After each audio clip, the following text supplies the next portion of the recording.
scholarly theological drama is fun.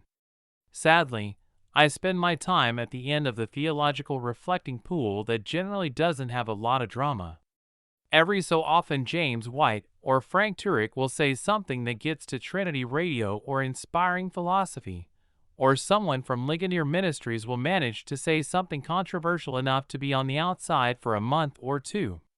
Overall, I tend to trust more reasonable voices though, and being reasonable voices and sparking drama don't typically go hand in hand.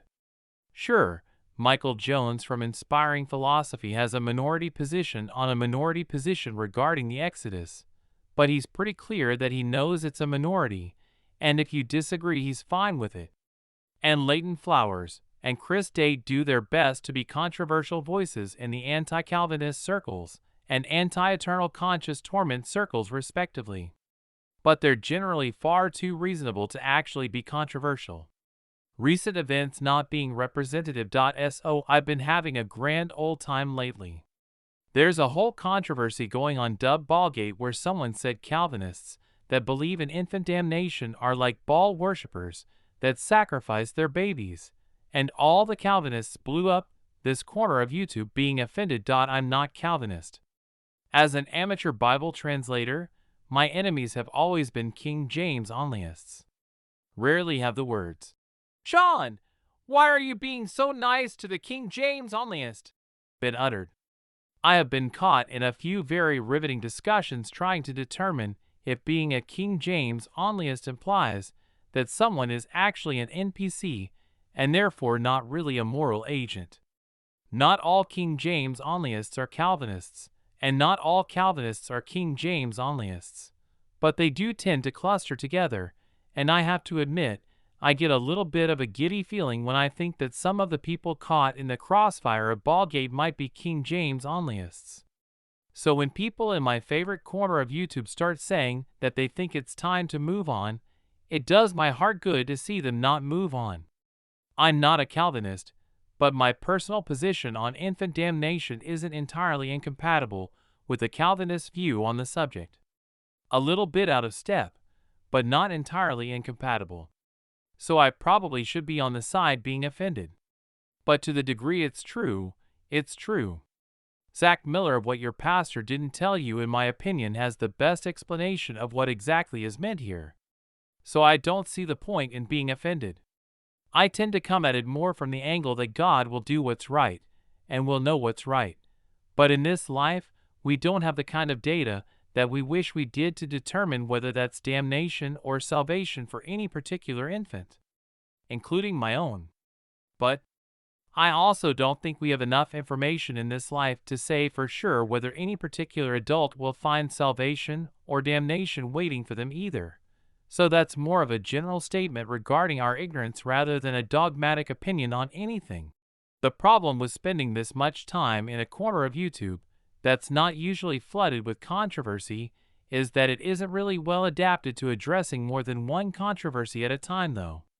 So as much as I enjoy the drama of Ballgate, it kinda saddens me that another point of controversy that I think might actually have bigger ramifications has gone unnoticed. On February 15th, Dr. Bart Ehrman was on Paulogia's YouTube channel to discuss perceived errors in Matthew.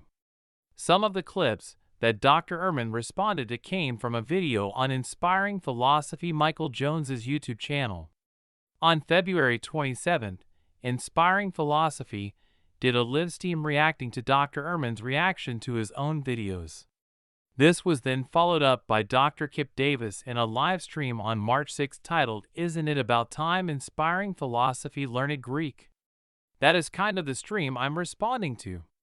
More accurately, Dr. Davis said some things that got the voices in my head chattering, and I'm responding to them. More on that later. There was a little bit of follow-up past that.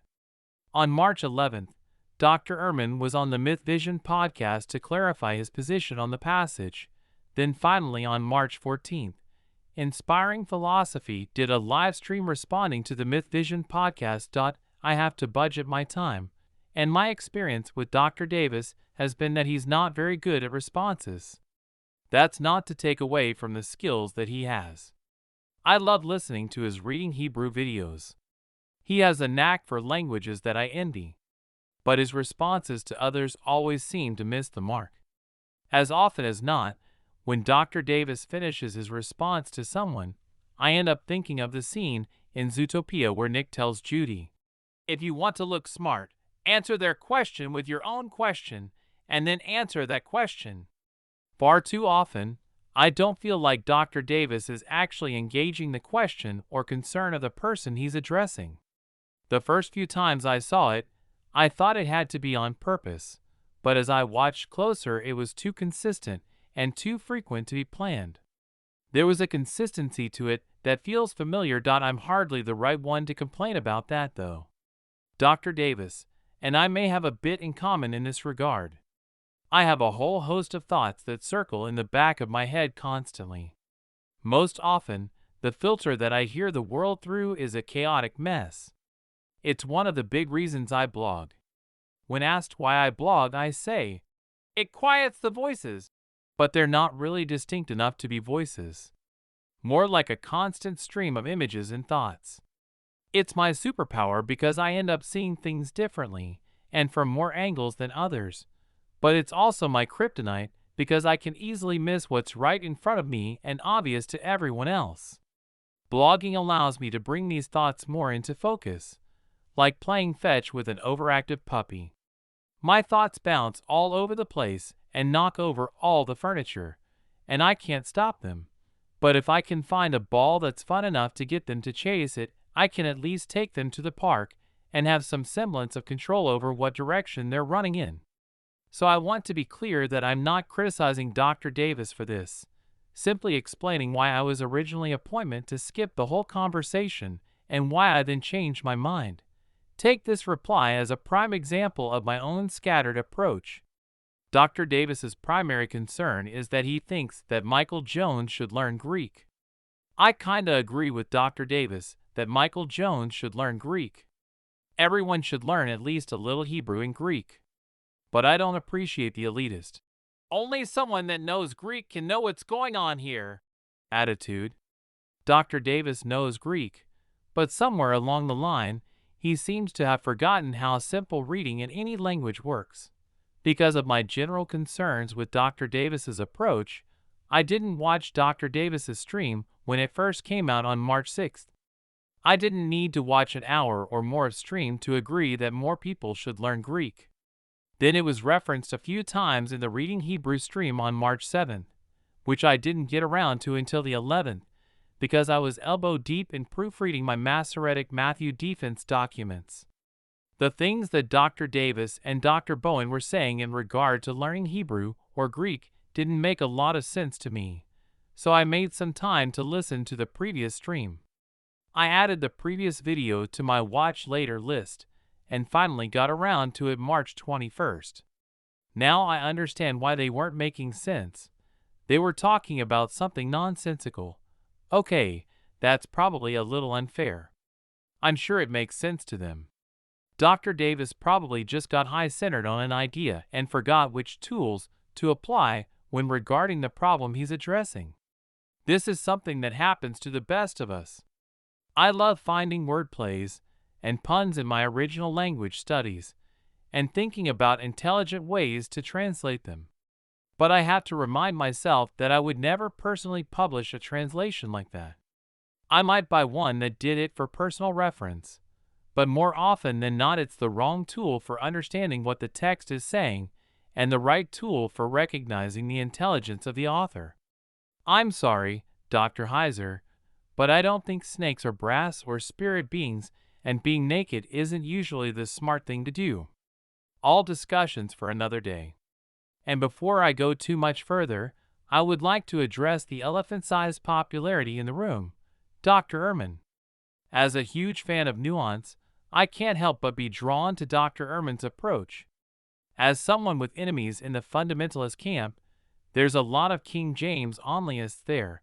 I find his criticisms of the fundamentalist side of evangelicalism a breath of fresh air. But I've had to, painfully, learn to be cautious about sharing or suggesting the works of Dr. Ehrman to politically motivated people. Sometimes Dr. Ehrman will say something along the lines of, We don't even know for sure that Jesus was buried in a tomb. And I hear, we should question everything. Always check your bias. I take on the thought experiment of what the implications would be if the apostles had embellished the story. However, when I share these points with others, the trajectory of their thoughts is often different. Too often I've seen others jump from, we don't even know for sure that Jesus was buried in a tomb, to, everything in the Bible is a lie, and we need to chuck the whole thing. I'm not sure which Dr. Ehrman really intends to convey. I've listened to lectures and debates where he seems to extol the value of the New Testament as a historical source, and I've listened to lectures and debates where he seems to minimize them as historical sources. I'm sure he has a definitive explanation out there somewhere, and I may even have heard it or read it already, and I just don't remember because I just don't care. If he's really much closer to being a believer than he sometimes lets on, then I find his questions and musings about what we do and don't have, and how things may or may not have happened to be interesting and insightful. If he's really a money-grubbing old miser that has found a way to keep his name relevant by flip-flopping on the issue and making vague claims that scare the fundies and King James onlyists back into their shadows and caves, then I still find them to be interesting and insightful, and furthermore good on him for setting a goal and keeping it. Through the whole thing, at least in his public facing, Dr. Ehrman has been very professional and amicable. If he was offended by Michael Jones, he hasn't shown it. The closest he came to showing offense was to suggest that Mr. Jones isn't interested in the scholarly position during the Myth Vision episode. Anyone that's watched Inspiring Philosophy knows that this isn't the case. Mr. Jones quotes from numerous scholars, including the scholars that Dr. Ehrman suggested, in almost every video.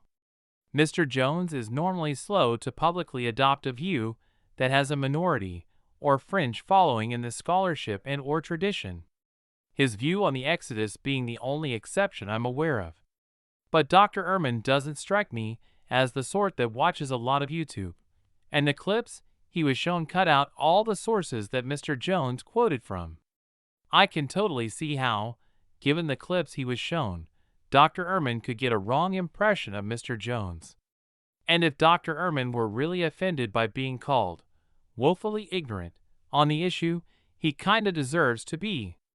Mr. Jones was speaking off the cuff and out of turn there, and said something that was blatantly false without considering what he was saying.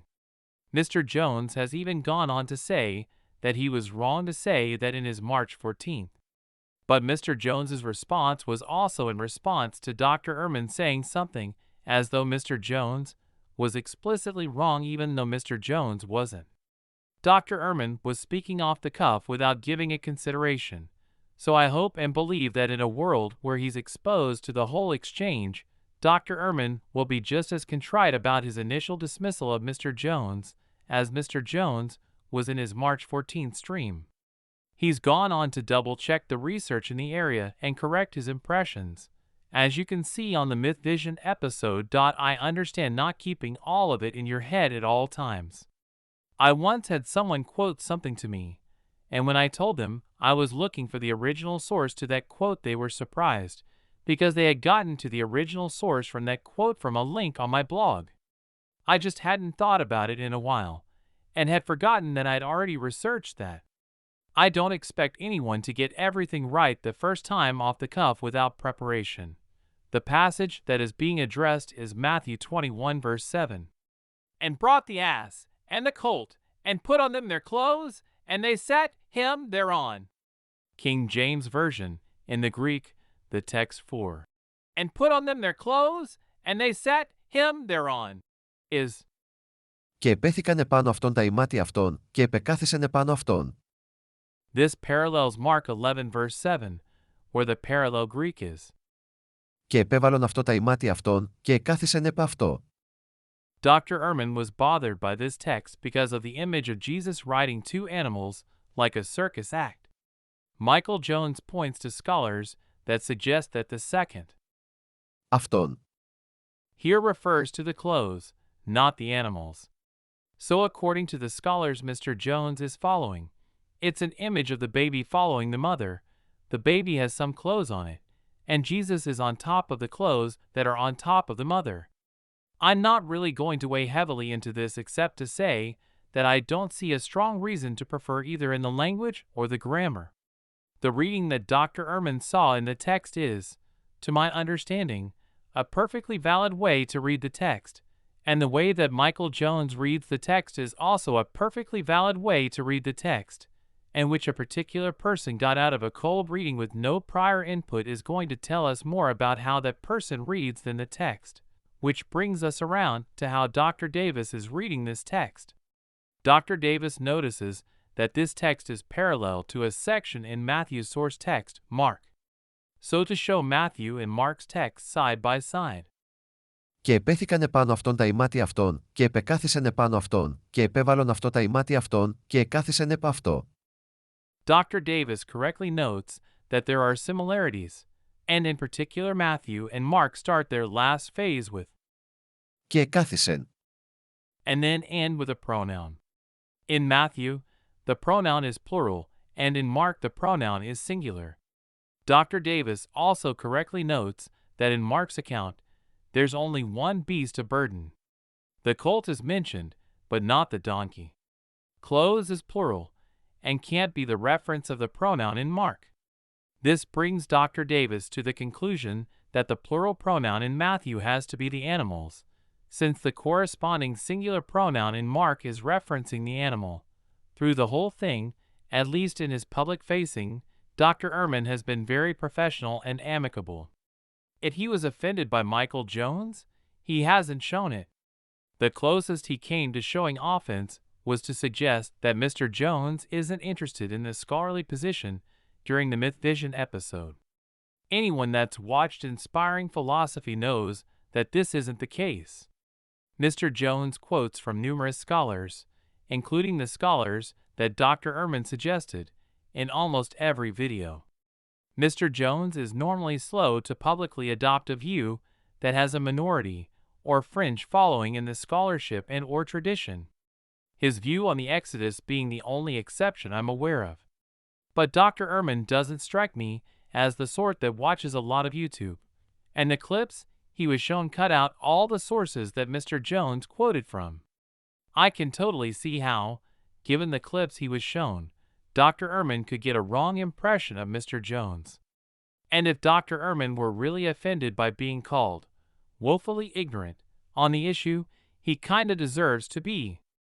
Mr. Jones was speaking off the cuff and out of turn there, and said something that was blatantly false without considering what he was saying.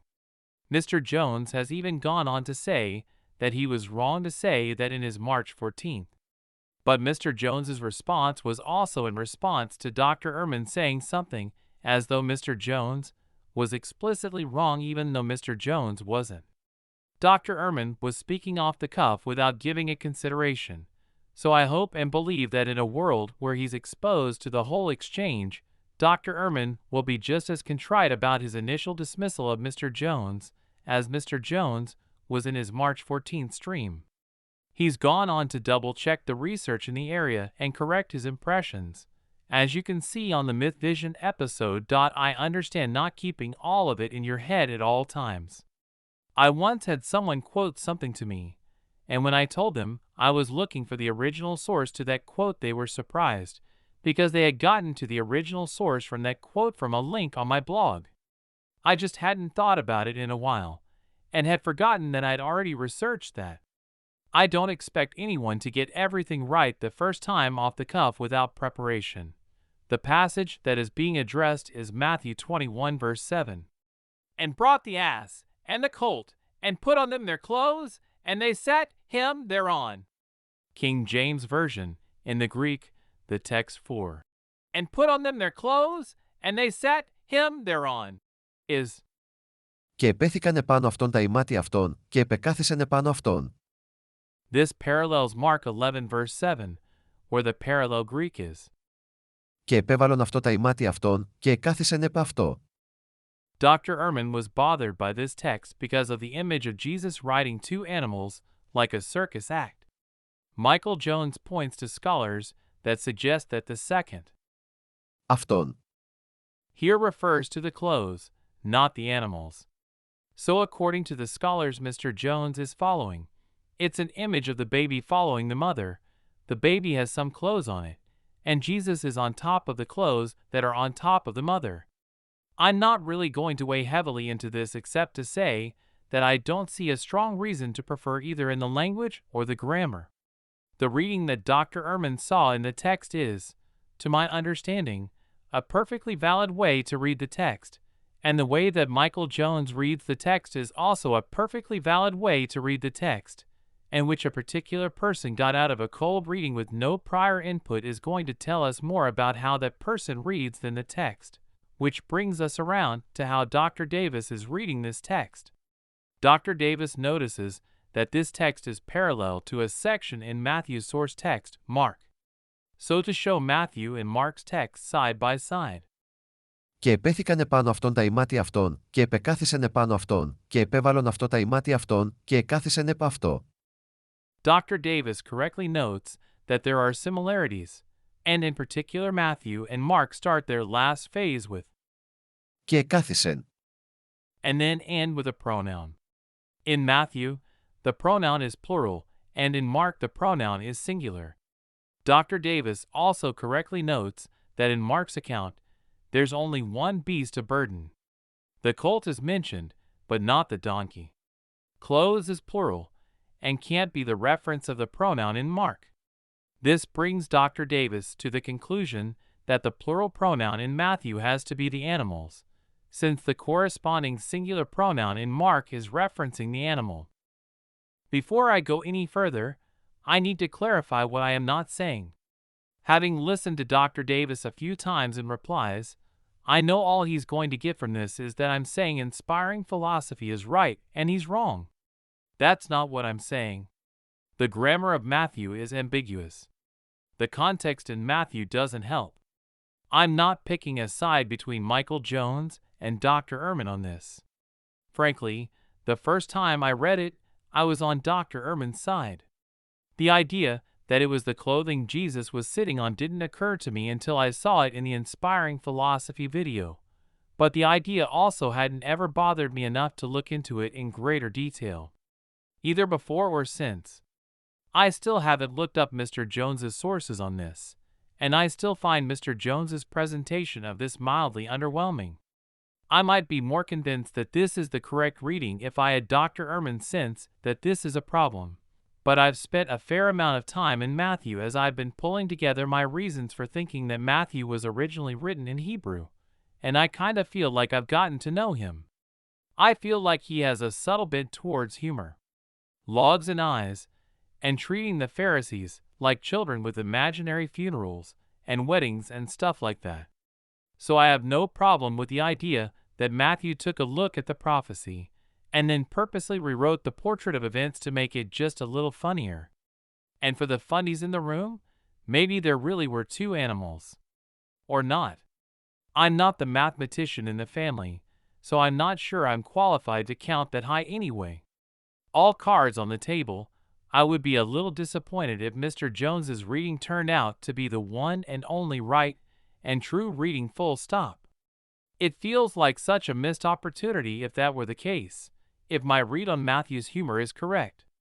Even if Matthew intended to say it Michael Jones's way, I like to think he left it ambiguous on purpose knowing that people would read it wrong and get a kick out of it. I'm also not saying that there's no value at all in the kind of investigation that Dr. Davis is doing.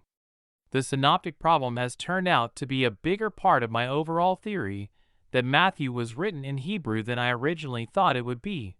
So I've been going through all the triple tradition parallels and comparing them in my free time for about the last year. It's been interesting and illuminating, and an interested person can read the results so far in the most recent update of why I think Matthew was written in Hebrew, and why I think Mark was written first. Comparing the documents to see how they're related is a very valuable investigation as far as establishing how they were composed, how they are approaching similar subjects differently, and how they are building on each other. It's also valuable when establishing historical probabilities. A lot of triple tradition material very obviously draws entirely from Mark, and material laws entirely from a single source has a lower statistical chance of being accurately preserved. So knowing what's a triple tradition and what Matthew and Luke add to or tweak in Mark is a valuable historical study. Some people, motivated by a cartoonish understanding of inerrancy and preservation, get all bent out of shape about the differences in the gospel accounts. While we can always wish for a higher historical resolution, where the differences are such that we know each of them come by their sources differently, that increases their value for historical reconstruction. This kind of study is rather on the useless side for doing grammar, though. You don't figure out which word connects to which pronoun by going back to the source. The reason is simple. Authors play with their source material, and always have. This is particularly true when the author doesn't seem to expect his audience to be familiar with the source he's adapting. We can see Matthew playing with sources in a variety of ways through his gospel, even when his source is the Old Testament. For example, Matthew uses a quote from Hosea 11 verse 1 that refers to Israel, and applies it to Jesus. There's plenty of room to discuss what's going on there, but one thing is clear: it is inconsistent to say, Matthew applied this source to a different object than the source, and then later say, now we need to go to the source to find out what object this pronoun applies to. Matthew sometimes applies the object of a pronoun differently than his source. We even see a change in subject when Matthew is borrowing from Mark. A very clear example of this is in Matthew 3 verse 17 compared to Mark 1 verse 11. Matthew has Ot sigma taf iotan is mugapits, nievkisa. Mark has Sigma ypsilonas mugapits, nievkisa. the Is mugapits, nievkisa. is identical between them. The only change is the pronoun. So is God taking to the crowd saying, Omicron al sigma iod nu, or directly to Jesus saying, Sigma epsilon? Of course, theologically it doesn't matter, and we can throw the fundies their bone with. Maybe he said one, then the other. But in terms of source criticism, as a means to understand grammar, this shows that you don't do that because Matthew plays with his sources, like all good authors in every time of history do. If we were to apply Dr. Davis's method to interpret who God is speaking to, we would have to conclude that Jesus is the crowd. After all, Matthew only changed the pronoun here, and when Matthew changes just a pronoun, Dr. Davis is convinced that this means it's the same antecedent. We see this again in Matthew 14 verse 5 compared against Mark 6 verse 19. In Matthew, Θέλω να του πω κτενέ. comes directly from. Θέλε να του πω κτενέ. In Mark, a slight change in the case of the verb, but the exact same pronoun. And yet, if we back up a verse in Matthew and a half verse in Mark, we find that these refer to different people. If we were to try to interpret this passage using the same technique that Dr. Davis uses in the triumphant entry, we would have to conclude that Herod and Herodias are the same person, because Matthew didn't even change the pronoun when borrowing from his source. There are other examples. Matthew 27 verse 11 is parallel to Mark 15 verse 2. In Matthew, we find Δέλτα ίσως την προσθέν το γέμνος κυρία πυρτισεν γεμ, λγον, σίγμα εψιλον βασιλες ταφνιουδαον. Δέλτα ίσως φιάτ, σίγμα λγής. In Mark, we find Κυρία πυρτισεν πίλτος, σίγμα εψιλον βασιλες ταφνιουδαον. Δέλτα αποκριθες επένατ, σίγμα λγής. There are a lot of parallel phrases between these two verses. Κυρία πυρτισενατ. And Σίγμα εψιλον βασιλες ταφνιουδαον. Δέλτα ίσως. and Σίγμα λγής. are all exactly the same. But there are key differences between them as well. In Matthew, we don't get Pilate's name at all. Pilate hadn't been mentioned since Matthew 27 verse 2. Contrast that with Mark, where we don't get Jesus' name. Only Pilate is mentioned. So which is the pronoun referring to in either case? To me, it seems silly to think that the pronoun refers to the same person in both cases. The wrong thing to do is to look at Mark to figure out that Jesus is talking in Matthew, or to look up Matthew to figure out that Pilate is talking in Mark. You look to the surrounding context within the document the text you're looking at resides to figure out who is talking. The reason, as I've shown, is that sometimes Matthew, like almost all authors, plays with his sources and puts the emphasis somewhere different from what Mark did. A little closer to what we see in the passage in question comes up in the parallel between Matthew 9 verse 11 and Luke 5:30. Matthew 9:11. Κυρία δεσόμικρον φαρισαϊεπών τος μαθητάς ατό, δέλτα ιώτα ταυ μετ ταυνή τελών κυρία μαρτών στη διδσκάλος μήνυ. Luke 5 verse 30. Κυρία αγγίζον ομικρόν γραμματες αν κυρία ομικρόν φαρισαϊ πύρο σίγματος μαθητσατό, λοχαγόντες, δέλτα ιώτα ταυ μετ ταυνή τελών κυρία μαρτών στετε κυρία πνετε. Matthew 9 verse 11, KJV, And when the Pharisees saw it, they said unto his disciples, Why eateth your master with publicans and sinners?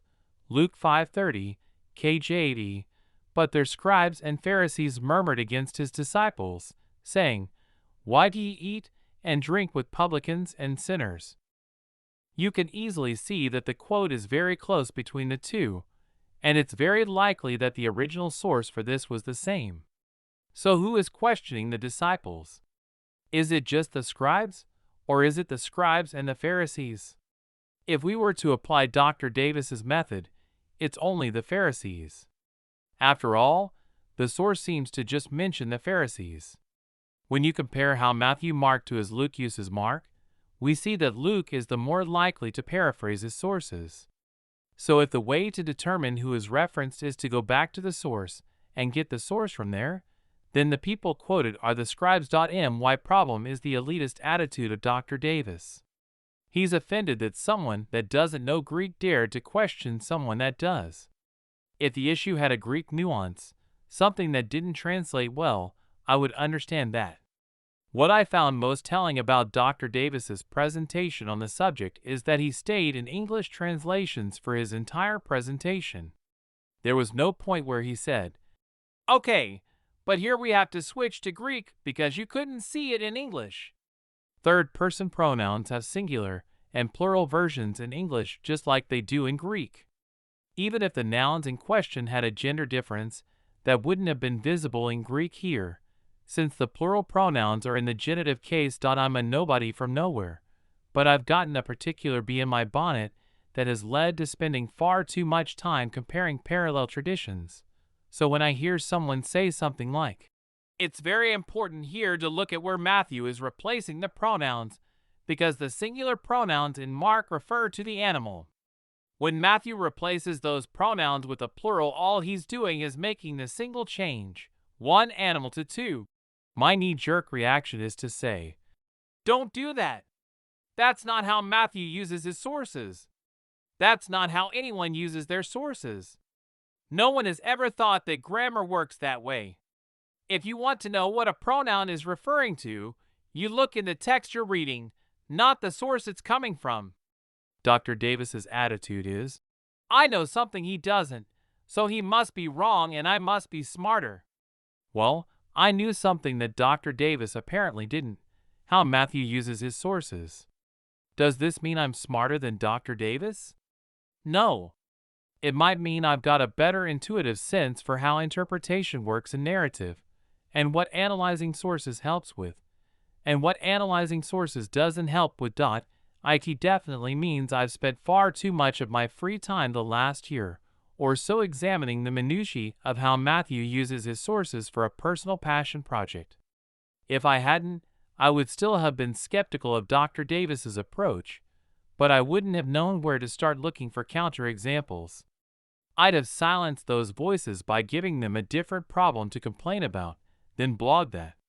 Given what I've been doing the last year or so, finding counterexamples was easy for me. Should Dr. Davis put time into comparing every triple tradition like I've been doing? Well, kinda. Everyone should. But he's got things going on, and if it doesn't immediately jump to the top of his to-do list, I totally get that. From what I've seen, This just isn't something he has an interest in or natural affinity for. That's fine. His ability with languages is something I envy. It's no slight on me to say he has knowledge and skills that I don't. It's likewise no slight on him that I've got this knowledge that he seems to have missed along the way. The slight on him is simply his inability to recognize that just knowing one thing doesn't automatically make him superior to those who have put their studies in other places. There's a degree to which I agree with Dr. Davis. I would love to see Michael Jones learn at least the basics of Koine Greek. I'd like to see him get to a point where he can look things up on Blue Letter Bible and look at an English translation next to the source Greek and go, "Oh, I see what's going on." If he didn't get a 200-word vocabulary, that would be fine. Vocabulary has always been the hard part for me. But for me, my desire for Mr. Jones to learn either Greek or Hebrew or both is an outgrowth of my desire that many more 21st century Christians would seek to read the scriptures in their original languages. It's not personal for me, Mr. Jones. You're just another Christian out there kissing your groom through the veil. And that's fine if that's all the closer you can get right now. It's a very thin veil.